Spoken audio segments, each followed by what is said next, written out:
Hello students, मैं अंजलि पयाल स्वागत करती हूँ आपका आईसीटी वर्चुअल क्लासरूम देहरादून से। कैसे हैं आप सब लोग? उम्मीद करती हूँ आप सब लोग अच्छे होंगे और अपनी लाइफ में बहुत बेहतर कुछ कर रहे होंगे। आज हम बात कर रहे हैं क्लास 10th के साइंस की और जैसा कि आप जानते हैं 4th चैप्टर आप लोगों को चल रहा है कार्बन एंड इट्स कंपाउंड्स, यानी कार्बन एवं उसके यौगिकों के बारे में हम लोग पढ़ रहे हैं, जिसमें आपने कहाँ से शुरू किया था? कोवलेंट बॉन्डिंग, यानी कार्बन का नेचर समझा था, जो कि आपका एक तत्व है, एक अधातु है। और उसके बाद आपने देखे थे कि कितने नंबर ऑफ इलेक्ट्रॉन्स वहां पर है, कितनी उसकी संयोजकता है, और उसके आधार पर आपने बोला था कि कार्बन जो है सहसंयोजी आबंध बनाता है कार्बन के ही अन्य किसी परमाणु से या किसी अन्य तत्व के परमाणु से। ओके, और इस तरह से आपके कोवेलेंट कंपाउंड फॉर्म होते हैं, यानी कि सहसंयोजी यौगिक बनते हैं। उनके बारे में हम लोगों ने यहाँ पर देखा था। लास्ट सेशन में हम लोग हाइड्रोकार्बन्स की बात कर रहे थे, जिसमें आपने उनके टाइप्स देख रहे थे कि कितने टाइप के हाइड्रोकार्बन आपके होते हैं। तो उसी को आज आगे कंटिन्यू करते हैं और आइए चलते हैं स्मार्ट बोर्ड की ओर। चलिए, तो बच्चों चैप्टर है आपका कार्बन एंड इट्स कंपाउंड्स।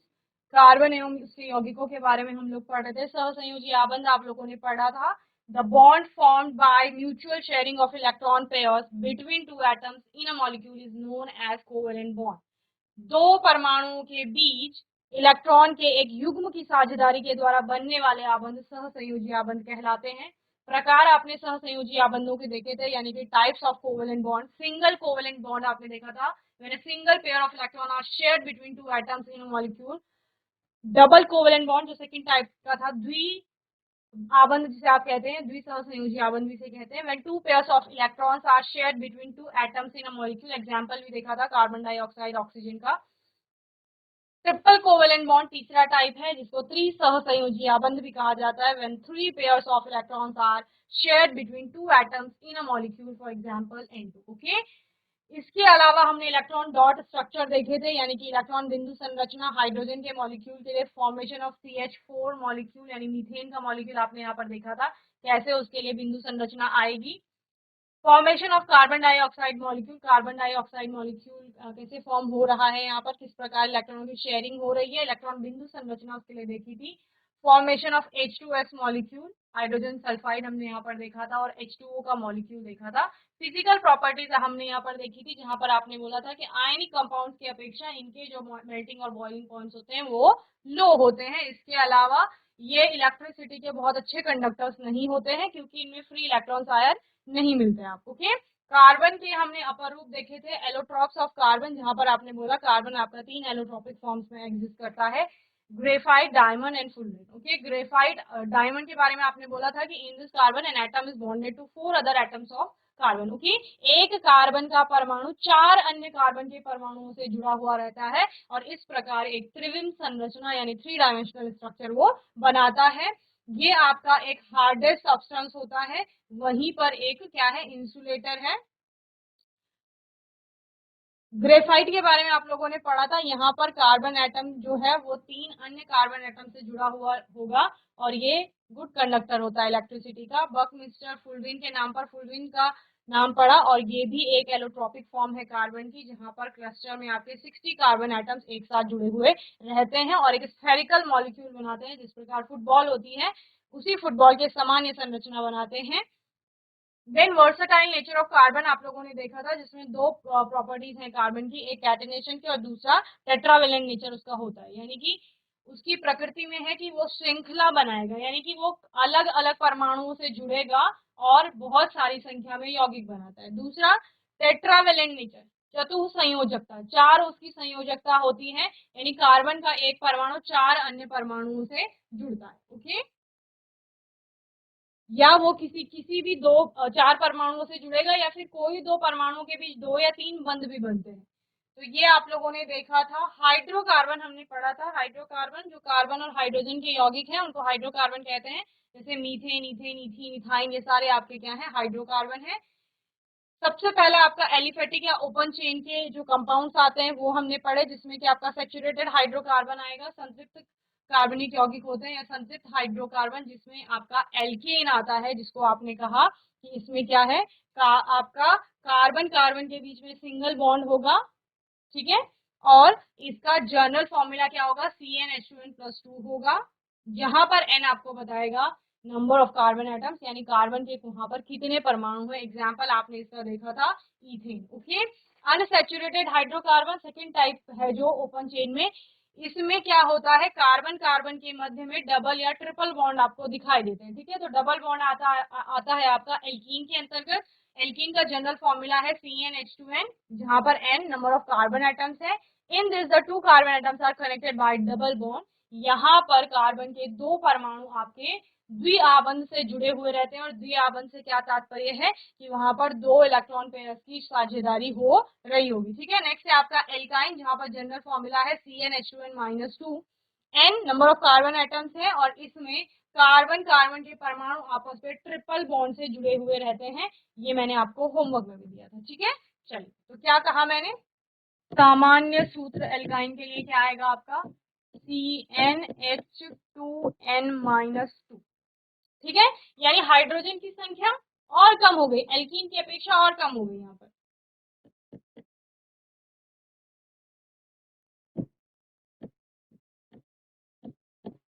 इसमें कार्बन के दो परमाणु आपस में त्रिआबंध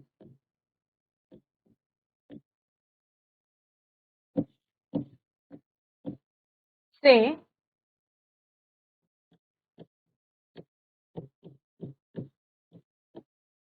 जुड़ते हैं। ठीक है, चलिए, अब सपोज मैं बता रही हूँ एक के लिए n इज इक्वल टू 2 है।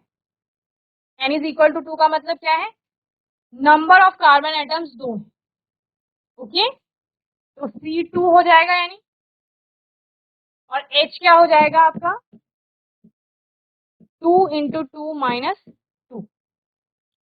ये हो जाएगा। n की वैल्यू लिखी ना आपने यहाँ पे, यही तो है जनरल फॉर्मूला 2n - 2। तो कितना हो गया ये C2H2। अब स्ट्रक्चर बनाएंगे, किस प्रकार से कार्बन के बीच में और हाइड्रोजन के बीच में बॉन्डिंग हो रही है। पहली चीज ध्यान रखनी है, आपने क्या पढ़ा यहाँ पर, कार्बन कार्बन के मध्य में त्रिआबंध बन रहा है, यानी कार्बन और कार्बन के बीच में क्या हो रहा है, ट्रिपल बॉन्डिंग हो रही है। ओके, C और C हमने लिख दिया, इसके बीच में 3 आबंध बन रही है। और कितने आबंध बनाता है, कितने बंध बनाता है कार्बन, कितनी बॉन्डिंग करेगा, 4। और बचा हुआ चौथा जो बॉन्ड होगा वो किसके साथ बनाएगा, हाइड्रोजन के साथ बनाएगा कार्बन। ठीक है, तो दोनों कार्बन के परमाणुओं ने इस तरह से 4-4 बॉन्ड अपने बना लिया, और ये आपका क्या है, इथाइन जिसे आप कहते हैं। क्लियर, इथ का मतलब मैंने लास्ट सेशन में बताया था आपको, इथ का मतलब क्या है, 2 कार्बन है, और YNE किसमें आएगा, जहां पर YNE का मतलब है ट्रिपल बॉन्डिंग की बात हो रही। ENE का मतलब क्या है, डबल बॉन्ड है वहां पर कार्बन कार्बन के बीच में। बॉन्ड हमेशा आप कार्बन और कार्बन के बीच में यहाँ पर देख रहे हो। ओके, और एन की साउंड आपको क्या बता रही है, ANE, यानी कि कार्बन कार्बन के बीच में एक ही बंध है, इसलिए इथेन वहां पर एक बॉन्ड था, इथीन वहां पर कार्बन कार्बन के बीच 2 बॉन्ड आ गए थे, और यहाँ पर इथाइन कार्बन कार्बन के मध्य 3 बंध आ गए। ओके, चलिए नोट करेंगे इसे जल्दी से, फिर आगे चलेंगे।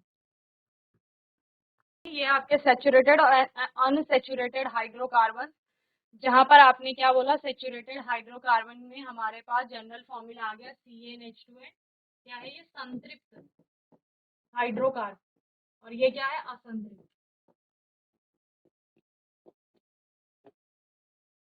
संतृप्त में एल्केन्स आते हैं आपके, और असंतृप्त में एल्कीन्स और एल्काइन दोनों हैं। जैसे यहाँ पर ब्यूटेन का एग्जाम्पल, ब्यूट किसके लिए आता था, जहां पर 4 कार्बन के परमाणु हैं आपके। ओके, तो 1 2 3 4 ब्यूट हो गया, और चारों कार्बन एक दूसरे से सिंगल बॉन्ड से जुड़े हुए हैं, एकल बंध, तो यानी एन की साउंड आएगी, तो ब्यूट और उसके आगे एन। ब्यूट बता रहा है 4 कार्बन है, और एन बता रहा है कि चारों कार्बन सिंगल बॉन्ड से जुड़े हुए हैं, एकल बंध से जुड़े हुए।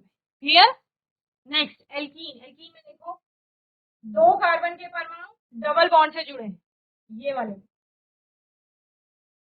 तो 2 कार्बन के लिए ईथ आता है और दोनों कार्बन डबल बॉन्ड से जुड़े हैं तो ई क्या हो गया, ईथीन।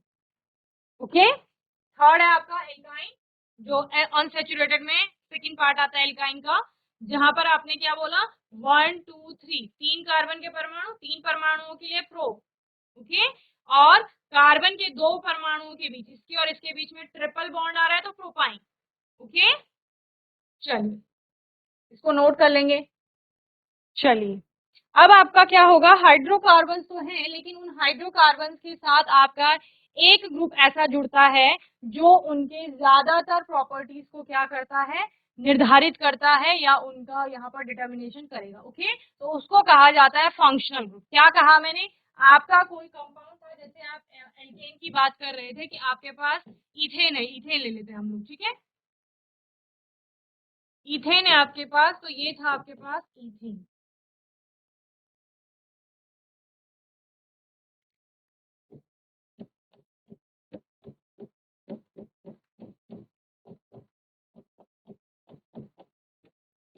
ये इथेन का मॉलिक्यूल है आपका, ठीक है।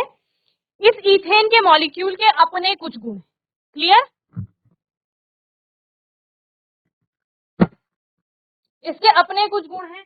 मैं कह रही हूं एक्स कोई फंक्शनल ग्रुप है, सपोज एक्स कोई ग्रुप है, कोई वर्ग है, कोई समूह है जो क्या करता है, यहां पर इस मॉलिक्यूल से जुड़ने आएगा और इस मॉलिक्यूल में जुड़ेगा किससे, कार्बन से, क्योंकि सेंटर एटम वही है। यहाँ पर हम कह रहे हैं कि आपका ये एक्स आ जाता है, ये एक्स यहाँ पर जुड़ गया। अब देखो पहले आपके पास क्या था, पहले आपके पास था इथेन, ये आपका इथेन, ठीक है।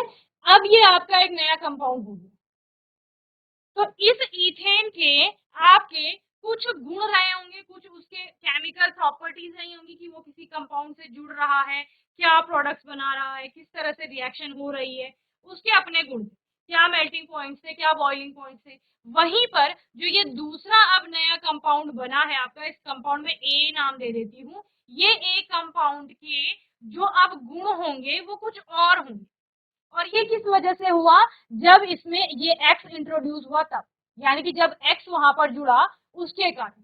तो ये जो एक्स है ये इस पूरे कंपाउंड, इतना पहले मॉलिक्यूल था आपके पास, इस मॉलिक्यूल के ज्यादातर गुणों को क्या करेगा, निर्धारित करेगा। और इसी एक्स को आपका क्या कहा जाता है, क्रियात्मक समूह या फंक्शनल ग्रुप कहा जाता है। समझ आया, तो फंक्शनल ग्रुप एन एटम और group of atoms present in a molecule which largely determines its chemical properties are called functional।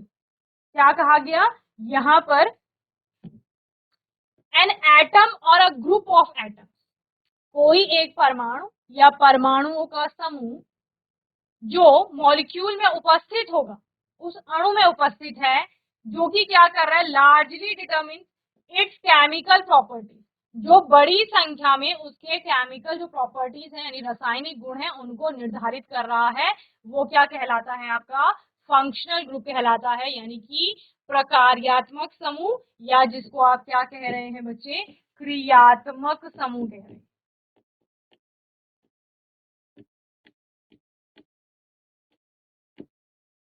Okay, तो किसी का अणु में उपस्थित परमाणुओं या परमाणुओं के समूह का समूह, वह विशिष्ट समूह जो उस कार्बनिक यौगिक के रासायनिक गुणों का निर्धारण करता है, उसको आपका क्या कहा जाता है बच्चे, प्रकार्यात्मक समूह या क्रियात्मक समूह। ओके, जैसे मैंने क्या बोला, इस पूरे अणु के जो गुणों का निर्धारण कर रहा है वो यहाँ पर एक्स कर रहा है, तो एक्स क्या हो गया आपका, फंक्शनल ग्रुप।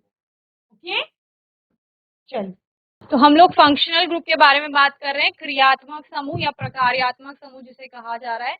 मैंने क्या बताया आपको, कोई भी ऐसा एटम है, ऐसा परमाणु है या परमाणुओं का समूह है जो उस पूरे अणु का क्या कर रहा है, गुणों का, रासायनिक गुणों का निर्धारण कर रहा है, तो उसको फंक्शनल ग्रुप यानी क्रियात्मक समूह कहा जा रहा है। अब आपके बहुत सारे प्रकार के क्रियात्मक समूह होते हैं, कुछ मेन या मुख्य जो आपके सिलेबस में है उन पर हम लोग बात करते हैं। सबसे पहला है आपका हाइड्रोक्सिल ग्रुप, OH इसके लिए आप सिंबल लिखते हैं हाइड्रोक्सिल ग्रुप के लिए। All organic compounds containing OH group are known as alcohol. जिसमें भी आपको OH दिखेगा, केवल OH दिखेगा, तो वो आपके क्या है बच्चे यहाँ पर एल्कोहल है। ठीक है, अगर किसी के पीछे OH लगा है या किसी में OH आया है मॉलिक्यूल में, OH एल्कोहलिक फंक्शन ग्रुप होता है, जिसको आप हाइड्रोक्सिल ग्रुप भी कह रहे हो। ओके, जैसे methanol CH3OH, ethanol CH3CH2OH etcetera. Okay, इसी तरह प्रोपेनॉल आ जाएगा, ब्यूटेनॉल आ जाएगा, तो सारे क्या है ये एल्कोहल्स हैं। सेकेंड वन है आपका एल्डिहाइड ग्रुप। एल्डिहाइड भी एक फंक्शनल ग्रुप है जिसमें CHO लिखा रहता है। Okay, all organic compound containing CHO group are known as aldehyde. Okay, इसमें आपका कार्बन, हाइड्रोजन और ऑक्सीजन, CHO जिसे आप कह रहे हैं। ओके, सेमनी धार, बैठ जाइए, खड़े क्यों हैं आप लोग? फॉर एग्जाम्पल मीथेनल, इथेनल, अल की साउंड आती है जब एल्डिहाइड को पढ़ते हैं ना आप लोग। अभी समझेंगे, जब हम नोमेनक्लेचर पढ़ेंगे ना तो समझ आ जाएगा। इतना समझिए, हाइड्रोक्सिल में क्या रहा है, ऑल की साउंड आ रही है, OL लग रहा है लास्ट में। Methanol, ethanol, propanol. एल्डिहाइड में क्या बोला, अल आएगा, AL। मीथेनल, प्रोपेनल, ऐसे। Okay, ketonic group, ketonic group होता है आपका CO group. Okay, all organic compounds containing CO group flanked by two alkyl groups are known as keto। okay? जैसे propanone, इसमें ओन की साउंड आएगी आपकी, ब्यूटेनोन एक्सेट्रा।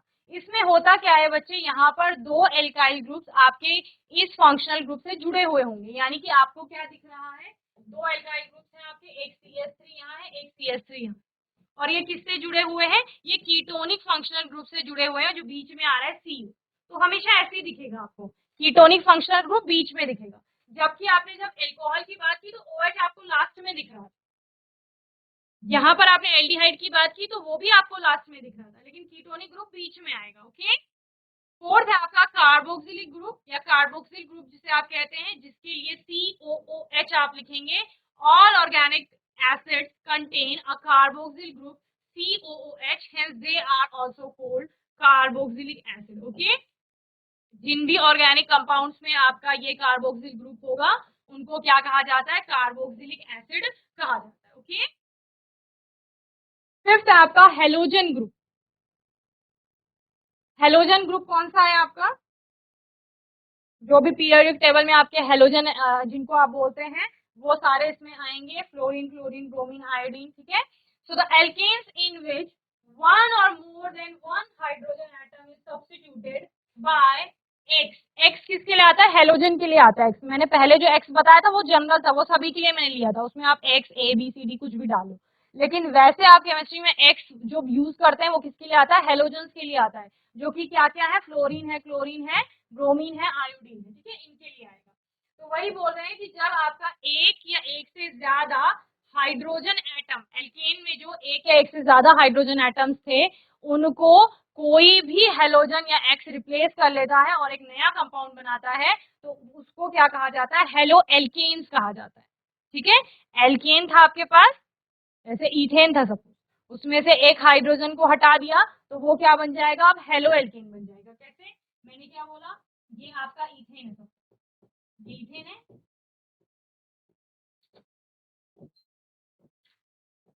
ठीक है, और इसमें से मैं कह रही हूँ कि हम एक ये वाला हाइड्रोजन हम हटा देते हैं। ठीक है, और इसको रिप्लेस कर रहा है सपोज आपका क्लोरीन, Cl हमने यहाँ पर जोड़ दिया, तो ये एक हेलो एल्केन हो जाएगा। और कौन सा हेलो, मतलब इनमें से fluorine, chlorine, bromine, iodine, hello की जगह वो वर्ड आएगा। जैसे ब्रोमीन है तो ब्रोमो हो जाएगा, क्लोरीन है तो क्लोरो हो जाएगा, आयोडीन है तो आयोडो हो जाएगा, फ्लोरीन है तो फ्लोरो हो जाएगा। तो यहाँ पे क्लोरीन है तो क्या होगा, क्लोरो, और उसके आगे दो कार्बन है, इथेन का मॉलिक्यूल था आपका, तो क्लोरो इथेन इसका नाम हो जाएगा। क्लियर, ये नेमिंग नोमेनक्लेचर अभी हम लोग सीखेंगे। फिलहाल आपको समझना है मेन फंक्शनल ग्रुप कौन कौन से हैं। हाइड्रोक्सिल ग्रुप है, हाइड्रोक्सिल ग्रुप कौन सा है, OH। और जब भी ये किसी कंपाउंड से जुड़ रहा है तो ऑल की साउंड आ रही है, जैसे ethanol, propanol, butanol. Aldehyde CHO group है, कार्बन हाइड्रोजन और ऑक्सीजन है, जहां पर अल्ट की साउंड आ रही है, methanol, ethanol. Ketone group CO group है जो दो एल्काइल ग्रुप्स को जोड़ रहा है। कार्बोक्सिलिक ग्रुप जो है, कार्बोक्सिलिक ग्रुप COOH, इनको कार्बोक्सिलिक एसिड के नाम से आप जानेंगे। हेलोजन ग्रुप कौन सा है आपका? फ्लोरीन, क्लोरीन, ब्रोमीन, आयोडीन, एस्टेटिन वाला वर्ग है। ओके, जल्दी से इसको नोट करेंगे। मुख्य क्रियात्मक समूह, पहला है आपका हाइड्रोक्सिल ग्रुप,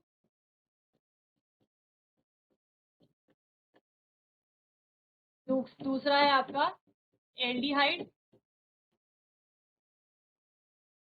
तीसरा है कीटोन, चौथा यहाँ पर है कार्बोक्सिल। बहुत सारे होते हैं आपके फंक्शनल ग्रुप, सिर्फ यही नहीं है, और भी है, लेकिन ये मुख्य है जो आपके सिलेबस में आएंगे। चलिए आगे देखते हैं। नोमेनक्लेचर ऑफ ऑर्गेनिक कंपाउंड, कार्बनिक यौगिकों की नाम या उनका नामकरण हम यहाँ पर करना सीखेंगे। ओके, तो अब आपने इतने सारे कार्बनिक यौगिकों के बारे में पढ़ा है, उनको नाम आप कैसे देंगे? ठीक है, तो एक आता है कॉमन नेम, एक आपका आता है IUPAC। ठीक है, it is difficult to remember millions of compounds by their individual common name, क्योंकि इतनी संख्या में, मिलियंस बोल रहे हैं, लाखों में आपके कंपाउंड है, तो ये आसान नहीं है कि इतने सारे कंपाउंड्स का हम कॉमन नेम जो उनका है वो हम याद रख पाए। Thus, to systemize the nomenclature of organic compounds, IUPAC, जो कि क्या है आपका international union of pure and applied chemistry, has given certain rule which are as follows, okay, जो कि आपको यहाँ पर नीचे दिए गए। हो क्या रहा है देखो, कोई बच्चा है सपोज, ठीक है, इसके दो नाम होते हैं। एक नाम इसका क्या होता है जो घर पर बोलते हैं, दूसरा नाम क्या होता है? ऑफिशियल होता है, जो रिकॉर्ड्स में होता है। तो क्या कहा गया, ये जो कॉमन नेम है ये बहुत सारे हैं, ये अलग अलग जगह के हिसाब से भी है, सोर्सेज के अकॉर्डिंग नाम लिए गए थे कि जो कंपाउंड जिस सोर्स से मिल रहा है उसका, उसके आधार पर उसका नाम रख लिया गया। लेकिन फिर वो दूसरे, अगर आप एक जगह से दूसरे जगह पर जाएंगे तो वहां पर वो नाम चेंज हो रहा है। अब IUPAC ने एक ही नाम रिकमेंड किया कि आप ऐसा नाम रखिए जो पूरा इंटरनेशनल लेवल पे या वर्ल्ड वाइड पूरा चले। तो IUPAC ने कुछ रूल्स दिए उसके लिए कि आप नोमेनक्लेचर करेंगे कैसे किसी कंपाउंड, यानी कि नामकरण कैसे करोगे, ऐसे खुद से ही कुछ भी नाम नहीं रख देंगे। कुछ नियम होंगे जिन नियमों का पालन करना होगा और फिर आप क्या बताएंगे कि इस कंपाउंड का नाम क्या है जो गिवन है आपको। ओके, तो क्या क्या रूल्स है? पहला नियम आपका क्या कहता है? Identify the number of carbon atoms in the compound. Okay, आपको क्या करना है? कार्बन के एटम्स को आइडेंटिफाई करना है कि यौगिक में कितने नंबर ऑफ कार्बन एटम्स आपके प्रेजेंट है। ओके, यौगिक में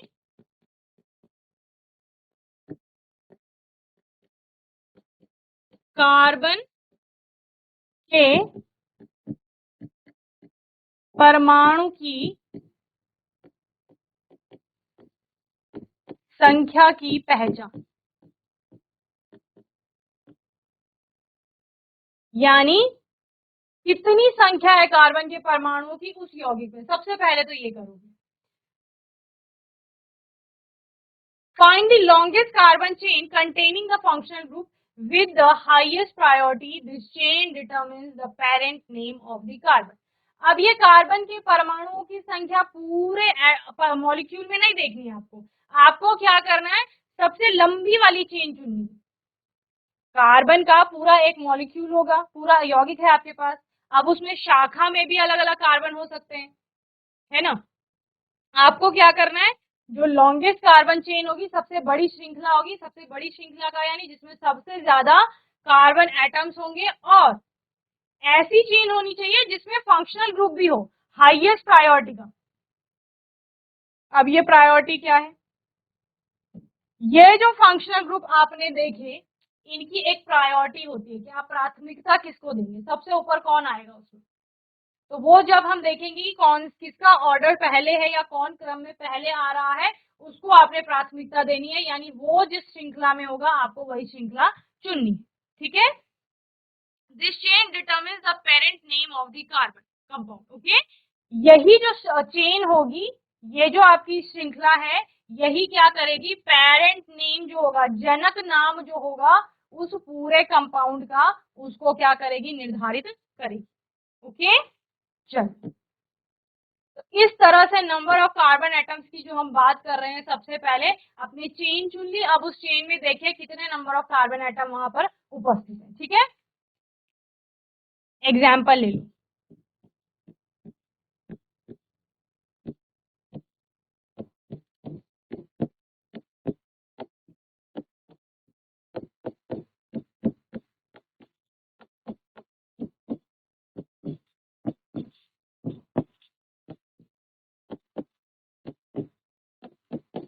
ये आपके पास एक कंपाउंड, ठीक है, बहुत बड़ा सा दिख रहा है, तो घबराना नहीं है बहुत छोटा सा कंपाउंड है। ओके, सबसे पहले आपको क्या करनी है, सबसे पहले आपको चुननी है श्रृंखला।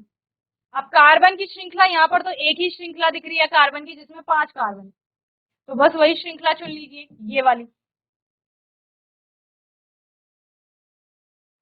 यही तो बोला, सबसे पहले श्रृंखला चुनो जिसमें फंक्शनल ग्रुप भी आए, क्योंकि यहाँ पर सारे हाइड्रोजन से ही कार्बन जुड़े हैं, फंक्शनल ग्रुप तो आपका ऐसा कोई है नहीं, तो आपने क्या किया, उसी श्रृंखला को चुन लिया। अब आपने क्या करना है, अब आपने देखना है कि उस श्रृंखला में नंबर ऑफ कार्बन एटम्स हैं कितने, कितने नंबर ऑफ कार्बन एटम्स हैं यहाँ पर, 1 2 3 4 5, 5 कार्बन के परमाणु हैं यहाँ पर।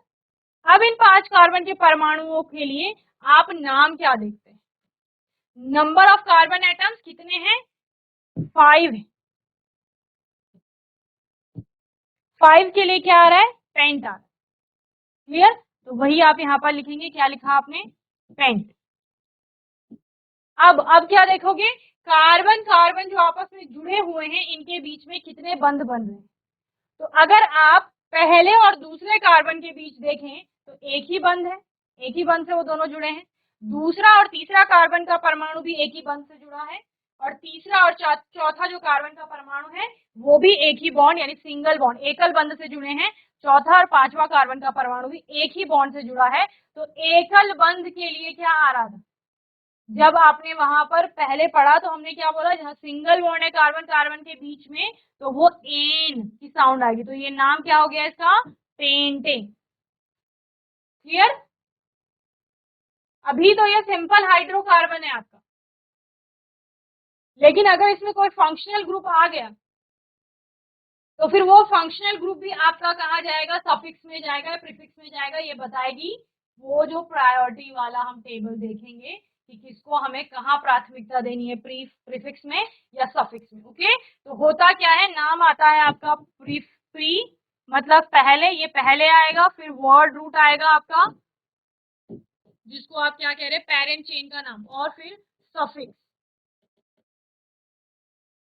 तो जो एन इन आइन है, ये सारे आपके सफिक्स में जाते हैं, यानी वर्ड रूट के बाद जाएंगे। वर्ड रूट में आपका क्या आता है, वर्ड रूट में आता है नंबर ऑफ कार्बन एटम्स की, जैसे हमने पेंट लिखा तो वो आएगा। ओके, चलिए, तो बाकी रूल्स हम लोग आने वाले सेशन में समझेंगे, एक बार फिर से हम इसको अच्छे से समझेंगे आने वाले सेशन में। तो बच्चों, आज के सेशन में हमने 4th चैप्टर में और अच्छे से फंक्शनल ग्रुप्स के बारे में पढ़ा। यहाँ पर हमने अनसैचुरेटेड हाइड्रोकार्बन देखा, साथ ही हमने नॉमेनक्लेचर स्टार्ट किया। आने वाले सेशन में हम नॉमेनक्लेचर के सारे रूल्स पढ़ेंगे और कुछ कंपाउंड का नॉमेनक्लेचर यहाँ पर करेंगे, यानी नामकरण करेंगे। तो आपको होमवर्क में क्या करना है, सारे रूल्स को एक बार अच्छे से पढ़ के आ जाना है। ओके, बाकी आपका कोई भी डाउट होगा, क्वेश्चन होगा, तो आने वाले सेशन में आप लोग पूछ लेंगे। और तब तक के लिए ICT वर्चुअल क्लासरूम से जुड़ने के लिए धन्यवाद।